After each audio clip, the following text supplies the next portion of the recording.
ಸ್ವಚ್ಛ ಸಂಕೀರ್ಣ ಘಟಕ.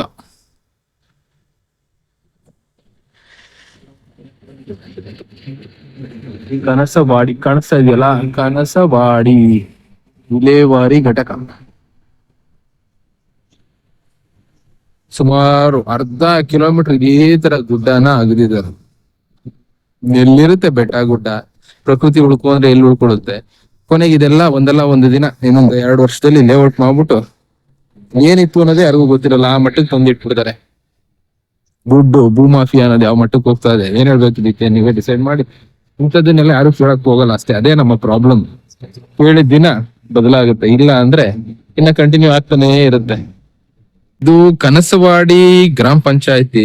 ಇಲ್ಲಿ ಏನಂದ್ರೆ ಹಿಂದೆ ಕಾಣಿಸ್ತಾ ಇದೆ ಸ್ವಚ್ಛ ಸಂಕೀರ್ಣ ಘಟಕ, ಘನತ್ಯಾಜ್ಯ ಘಟಕ. ಹೈವೇ ರಸ್ತೆನಲ್ಲಿ ಅಂದ್ರೆ ದೊಡ್ಡಬಳ್ಳಾಪುರ ಪ್ಲಸ್ ನೆಲಮಂಗಲ ರೋಡ್, ಈ ರೋಡ್ ನಲ್ಲಿ ಕಾಣಿಸ್ತಾ ಇರ್ಬೋದು. ಗುಡ್ಡ ಕುಸಿತ ಆಗುತ್ತೆ ಅಂತ ಎಲ್ಲ ಹೇಳ್ತಾರಲ್ಲ, ಹಿಂದೆ ಕಾಣಿಸ್ತಾ ಇದೆಯಲ್ಲ, ಸುಮಾರು ಇಲ್ಲಿಂದ ಇನ್ನ ಅರ್ಧ ಕಿಲೋಮೀಟರ್ ಹೀಗೆ ಹೋದ್ರುನು ಮಣ್ಣನ್ನ ಅಗದು ತೆಗ್ದಿದ್ದಾರೆ. ಕೊನೆಗೆ ಗುಡ್ಡ ಕುಸಿತ ಆಯ್ತು ಅಂತ ಹೇಳ್ತಾರೆ. ಹೇಗಾಗುತ್ತೆ ಗುಡ್ಡ ಕುಸಿತ?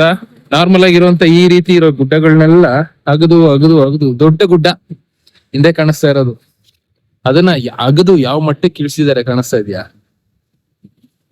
ಇದನ್ನ ನಾವೇ ಮಾಡ್ಕೊಳ್ಳೋದು ಲೆಕ್ಕಕ್ಕೆ. ಇದು ಘನತ್ಯಾಜ್ಯ ವಿಲೇವಾರಿ ಘಟಕ ಅಂದ್ರೆ ಗೌರ್ಮೆಂಟ್ ಜಾಗ. ಹಿಂದೆ ಕಾಣಿಸ್ತಾ ಇದೆಯಲ್ಲ, ಇದು ಕನಸವಾಡಿ, ದೊಡ್ಡಬಳ್ಳಾಪುರ ಮತ್ತೆ ನೆಲಮಂಗಲ ಹೈವೇ ಲೆಕ್ಕಕ್ಕೆ. ಅಂತ ಜಾಗದಲ್ಲಿ ಅಗ್ದಿದ್ದಾರೆ ಮಣ್ಣು, ಅರ್ಧ ಕಿಲೋಮೀಟರ್ ಅಗ್ದಿದ್ದಾರೆ ಒಂದು ಬೆಟ್ಟನ. ಇದೇ ರೀತಿ ಎಲ್ಲಾ ಕಡೆ ಅಗಿತಾ ಇರೋದು.